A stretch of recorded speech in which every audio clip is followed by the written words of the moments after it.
साहब हाँ, तो हमारा ड्यूटी खत्म हो गया तो हम जाए घर पे। वो मेरी गाड़ी पे कवर ढक दिया तूने? हाँ साहब, पार्क भी कर दिया गाड़ी और कवर भी ढक दिया। जा। चलो भैया चलो ना जल्दी। हाँ चलो। एक मिनट राजू, ये कौन है? अरे साहब ये हमारी बहन है। नमस्ते साहब। नमस्ते नमस्ते, कभी मिलवाया नहीं तूने इससे मेरे को?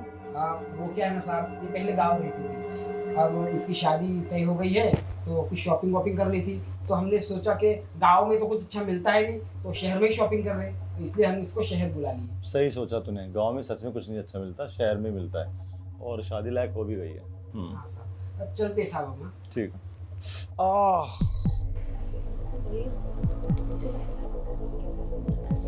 साहब क्या हुआ, तबीयत खराब है क्या आपकी? हाँ, एक दो दिन से थोड़ी नॉर्मल सी चल रही थी, हल्की फुल्की, पता नहीं आज अचानक सर में बहुत तेज दर्द हुआ। एक काम करेगा मेरा? हाँ मेडिकल स्टोर से सर दर्द की दवाई ले आएगा? ठीक है साहब, लेके आते, नीचे तो मेडिकल है। अरे नहीं, उससे मत लाइयो, नकली रखता दवाई, कोई आराम नहीं पड़ता। कई बार छापा मार चुके हैं उसको स्टाफ वाले, जो मेन बाजार में है ना, चौक के पीछे, वहाँ लिया जा। अरे नहीं, एक जैसे तो होते हैं सब जगह मेडिकल स्टोर। अरे क्या जरूरत है? तुम्हें नहीं पता क्या नाम है तुम्हारा? जी मेरा नाम टीना है। देखो टीना, तुम शहर के लोगों को जानते नहीं हो, ये बहुत तेज होते हैं, बहुत शातिर होते हैं, असली दवाई का नाम बता के नकली बेचते हैं। कल को कुछ हो गया तो मैं हेल्थ के साथ खिलवाड़ नहीं कर सकता। तू जा मेन चौक से लिया जा, जा जा लेके आ। पर साहब चौक में आपको तो पता ना कितना दूर है, अब हम जाएंगे पैदल पैदल, क्योंकि अभी गाड़ी भी नहीं मिलेगी, 6 से 7 किलोमीटर दूर है साहब। तू एक काम कर, मेरा सर दर्द से फट जाए, मेरी नसें फट जाए, भाड़ में जाए, जा तू, मैं ले आऊंगा। कैसी बातें कर रहे हैं साहब आप? अरे भैया ले आते हैं ना दूर जाके दवाई, हम दोनों साथ में जाएंगे, बातें करते करते और यूं वापस आ जाएंगे। और वैसे भी आपको तो पता ही है साहब का यहाँ पे है कौन, आप ही इतना ध्यान रखते हो उनका, और जब साहब इतने अच्छे हैं तो कोई बात नहीं ना भैया, इतना तो हम कर ही सकते हैं। तुम सही कह रही हो। ठीक है साहब, लेके आते हैं हम। तू भी बेवकूफ है राजू, तेरी बहन ने कहा और तूने मान लिया। अरे वो शहर के बारे में कुछ भी नहीं जानती, बताओ उसको ये 7 किलोमीटर में भी जाम मिलता है, कई बार 1-1 घंटा लग जाता है। और तू ही तो बता रहा था अगले महीने शादी है इसकी, अब तू खुद चाहेगा कि वो इतना लंबा चल के जाए, चल के आए, थक जाए, उसके रंग में उसको टैनिंग हो जाए, उसको यहीं छोड़ दे। कुछ गांव के बारे में क्या चल रहा है आजकल, गांव में क्या पॉलिटिक्स वगैरह है, बात कर लेता हूँ, तू लिया, वो यहीं पर है, कोई दिक्कत नहीं। अरे आप हमारे रंग की फिक्र मत कीजिए, हमारी अम्मा ने ना उपटन रखा है हल्दी वाला, हमें लगाएंगे तो हम यूं गोरे हो जाएंगे। आप रंग की फिक्र क्या कर रहे हो? चलते हैं भैया। लगता है तुमने शहर के पोल्यूशन का नाम नहीं सुना, आपका उपटन सब रखा रह जाएगा। जब मुंह पे काली पुतेगी ना धुएं की, ससुराल वाले पहचानने से इनकार कर देंगे। सोच ले राजू, बाकी तेरी मर्जी।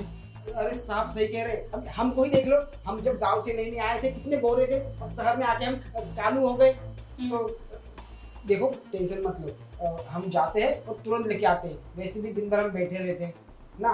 हाँ भैया आप सही कह रहे हो, अगर हम काले हो गए तो ना आप जाओ, हम बैठे हैं। हाँ शादी है ना तुम्हारी, तो ख्याल रखा करो अपना। ठीक है साहब, हम आते। और हाँ बहना, इनको कुछ लगे पानी वानी दे देना, ठीक है? अरे भैया आप टेंशन क्यों ले रहे हो? भैया काम करने में छड़ती हो क्या? सब काम करती हूँ। ठीक शाबाश। है, आते साहब, हम लेके आते दवाई। हाँ जा। साहब हम बाहर बैठ जाते हैं। अरे टीना सुन, बाहर क्यों बैठेगी? इस पूरे घर में मैं अकेला हूँ, तुम नीचे अकेली बैठोगी, इससे अच्छा यहाँ आ जाओ, बैठ के बात कर लेते हैं, कुछ पूछते हैं तुम्हारे बारे में, आइए। अब हम आपके साथ कैसे बैठे? अरे क्यों सोच रही है इतना, इस पूरे घर में हम दोनों अकेले हैं, बोर होने से अच्छा कुछ बातें कर लेंगे, ज्यादा सोच मत, आजा इधर आजा। ठीक है।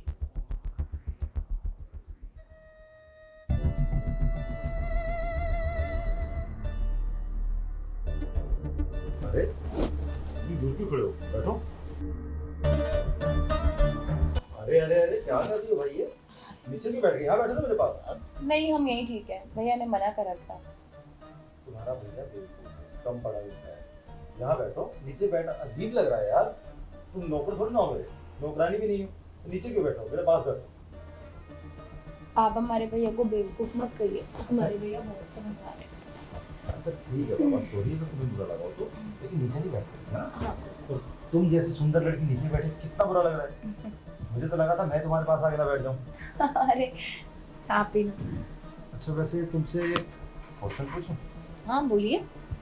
मैंने सुना था गांव में कम उम्र में लड़कियों की शादियां हो जाती हैं, लेकिन तुम प्रॉपर शादी के लायक हो, इतना टाइम?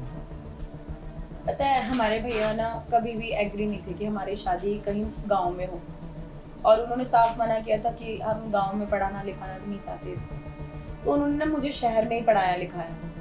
और एक फिर उन्होंने मुझे हॉस्टल में डाल दिया था, तो मैं वहीं पे पढ़ी लिखी हूँ। पर भैया ने बोला था जब तक इसकी पढ़ाई नहीं पूरी होती तब तक हम इसकी शादी भी नहीं करेंगे। लेकिन माँ बाप ने रिश्ता देख लिया था, पर नहीं, मेरे भैया ने पूरा लड़का भी दिखाया मुझे और मुझसे बात की कि अगर तुझे नहीं पसंद है तो ना कर सकती है, और अगर सरकारी नौकरी वाला अच्छा लड़का भैया ने ढूंढ के दे दिया है तो क्या ही प्रॉब्लम। चलो अच्छी बात है। बाकी खुशकिस्मत होगा तुम्हारा होने वाला पति, इतनी सुंदर घरवाली जो मिलेगी उसे। बाकी पढ़े लिखे हो अच्छी बात है, लेकिन पढ़ाई में कहीं बताया नहीं जाता कि शादी के बाद क्या क्या होता है, कुछ आइडिया है तुम्हें उसका? मुझे सब पता है कि क्या होता है क्या नहीं होता है, बस घर वालों की सेवा ही करनी होती है और अपना इज्जत से मान मर्यादा से रहना होता है। इसका मतलब तुम्हें कुछ नहीं पता।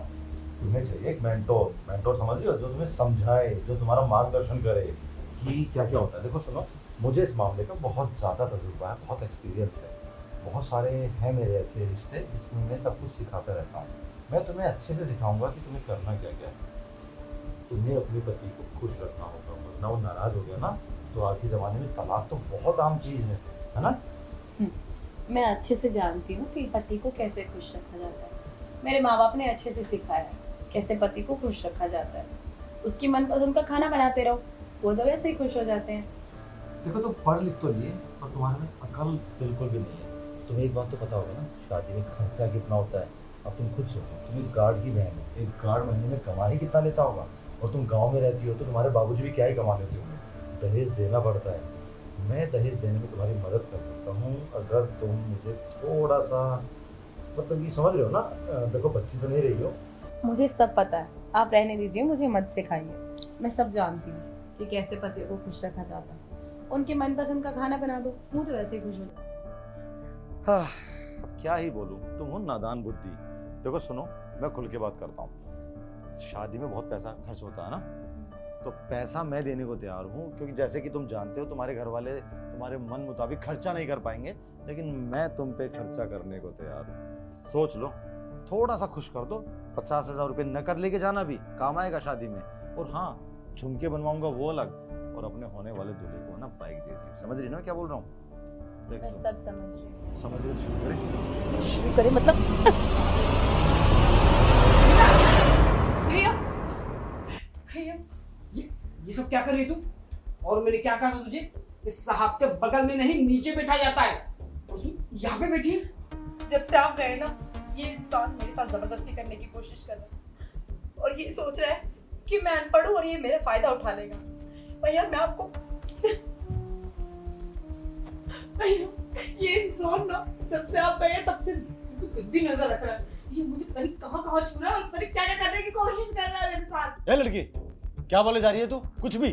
राजू, ऐसा कुछ नहीं है। उल्टा तेरे जाने के बाद मैंने इसे बोला बाहर बैठ के इंतजार कर ले जब तक तेरा भाई आएगा। पता है क्या बोलती है? साहब, पूरे घर में आप भी अकेले हैं, मैं भी अकेली हूँ, यहाँ बैठ के बातें कर लेते हैं। मैंने बोला ठीक है, आजा बैठ जा। यहाँ बैठ के पहले उसे पल्लू गिराया। मैंने बोला क्या कर रही है? मेरे पास बैठ के बोलती है देखिए साहब, मेरी शादी पक्की हो गई है, मेरे भाई के पास पैसे वैसे हैं नहीं, गांव में भी बाबूजी के पास कुछ खास नहीं है, मैं आपको खुश कर दूंगी, वो सारे सुख दूंगी जो आपको शहर की लड़कियां नहीं दे सकती।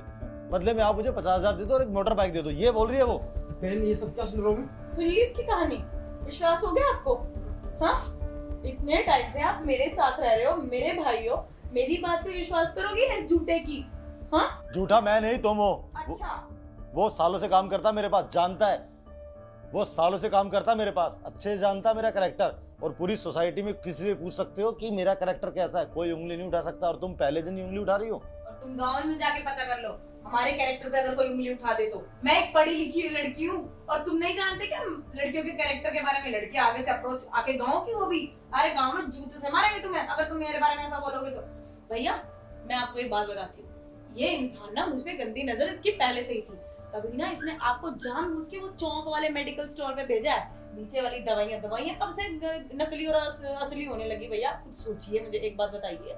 और ये इंसान ना आके जाते ही मुझे वहां पे बैठा के बोल रहा, मैं ना नीचे बैठ रही थी, इसने मुझे क्या कहा, ऊपर बैठो। चलो ठीक है, मैंने इसकी ये बात मान ली। भैया आपको पता है मैं समझदार हूँ, पता है ना आपको, तो वहां पढ़ लिख के मुझे कुछ तो अकल आई होगी ना कि किस जगह कैसे उठते हैं और कैसे बैठते हैं। तो अब मैं यहाँ पे खड़ी थी, इन्होंने जबरदस्ती वहां बैठाया, जबरदस्ती मेरे साथ कुछ करने की कोशिश की, मैंने मना किया और तो मुझे क्या गाड़ी का लालच दे रहे हैं, ये गाड़ी का। जो आपने वो मोटर बाइक की बात करी थी ना मेरे ससुराल वालों से, ये बोल रहे हैं कि शादी में तो बहुत खर्चा होता है। अबे चुप कर। मैं उठा लूंगा। कितना बोलेगी? झूठ बोल रही है वो, कैरेक्टर लेस है वो, मेरे ऊपर उंगली उठा रही है। हाँ मैं कैरेक्टर लेस हूँ। ठीक है भैया, सुन रहे हो आप? साहब बस करो, तब से सुने जा रहा हूँ। इसका मतलब ये नहीं कि मैं आपकी बात पे यकीन कर लूंगा। अरे मुझे मेरी बहन पे ना पूरा यकीन है, वो कभी भी ऐसी नीच हरकत ना नहीं कर सकती। हाँ भैया बताओ इन्हें, कॉलेज में इतने टाइम से पढ़ रही हूँ मैं, अगर मुझे कोई लड़का ही पटाना होता तो इसको पटाती क्या मैं? कॉलेज में ना पटा लेती कोई। साहब हमारे गांव में ना, पूरे गांव में लड़कियों में इसकी बहुत ज्यादा तारीफ है। आपने क्या किया साहब? मैंने आप पे कितना भरोसा किया था, आप पे भरोसा करके मेरी बहन को भी यहाँ छोड़ के गया, और आपने ये सब। अरे भैया छोड़िए, आप इससे बकवास ही क्यों कर रहे हैं? चलिए हम इसके ऊपर केस करते हैं। अब समझा असली मुद्दा। तुम गांव वाले गरीब लोगों का यही काम है। आज तक तेरे मुंह से तेरी बहन का जिक्र उठा नहीं, अचानक तेरी बहन प्रकट हो गई जिसकी अगले महीने शादी है। अब शादी है तो लाखों का खर्चा होना ही था, और अचानक वो मेरे पास आती है, तू दवाई लेने बाहर जाता है, वो अपने जलवे बिखेरती है और लास्ट में धमकी देते हो पुलिस केस की। क्यों? ताकि मुझसे पैसे ऐंठ सको, और उस पैसे ऐंठने के बाद तुम लोग क्या करोगे? किसी दूसरे मुर्गे को फंसाओगे। ऐसा है, ये चाल किसी और के साथ चलना। आई बात समझ में? अरे ओ, बस कर। तेरे पैसे ऐंठने का हमें कोई शौक नहीं है। अगर पैसे ऐंठने भी होंगे ना तो किसी बड़े अमीरजादे के ऐंठेंगे, तेरे जैसे गरीब के नहीं जो खुद सिक्योरिटी गार्ड के ऊपर भी रोक मारता हो। साहब इतना घटिया इल्जाम लगाया आपने हम पे, हमने कभी सोचा नहीं था कि आप इतने नीच निकलोगे। क्या मिला भैया आपको इतने ईमानदारी से यहाँ सिक्योरिटी गार्ड की नौकरी करके? ऐसे लोगों के यहाँ आप काम ही क्यों करते हो? चलो भैया, मैंने बोल दिया ना आपको कि मैं केस करूंगी ही करूंगी, चाहे कुछ भी करे। देखो चलो। सुनो, देखो सुनो, हो सकता है कुछ गलतफहमी हो गई हो। मैं नॉर्मल बात कर रहा था, गलती से हाथ वाथ टच हो गया होगा, छोड़ो, मैं माफ कर रहा हूँ तुम लोगों को। सुन लिया आपने? तुम है ना बस 50,000 रुपए रखो, जाओ यहाँ से, चलो। अरे बस करिए साहब, इतने लालची नहीं है हम। और हाँ, अभी सारी सफाई देने से ना कोई फायदा नहीं है। अब हमको जो करना है वो करके रहेंगे। अब देखिए आपके साथ ना क्या होता है। देख राजू, मेरी बात सुन। ये सोचते हैं, ये अमीर लोग ये सोचते हैं कि हम गरीब लोगों को ना पैसे से खरीद लेंगे। देखते हैं कितने लोगों का मुंह बंद कराते हो। मैं ना ये बात मीडिया तक लेके जाऊंगी, इतनी पढ़ी लिखी तो हूँ मैं कि क्या क्या करना है मुझे सब पता है। देखो चलो सुनो भैया, टीना, राजू, अरे दोनों मेरी बात सुनो। अरे यार ये दोनों पागल हो गए हैं क्या? समझ नहीं आ रहा है लोगों को। अरे यार ये क्या पंगा ले लिया मैंने, गाँव की समझ के मैंने हाथ डाल दिया उस पर। ये तो सोचा ही नहीं और ना पूछा उससे कितना पढ़ा लिखी है वो। अरे यार कहीं सच में मीडिया के सामने, पुलिस के सामने, और आजकल वैसे भी कानूनी औरतों की सुनवाई होती है, तो लेने के देने पड़ गए। ऊपर से राजू जो सालों से मेरे यहाँ काम कर रहा है, वो भी अपनी बहन के पक्ष में खड़ा हो गया है, वो भी गवाही देगा। अब क्या करूं मैं? मुझे तो लगता है जिंदगी भर कोर्ट के धक्के खाने पड़ेंगे। इससे बचना तो वकील से बात करनी पड़ेगी। हाँ ये ठीक है।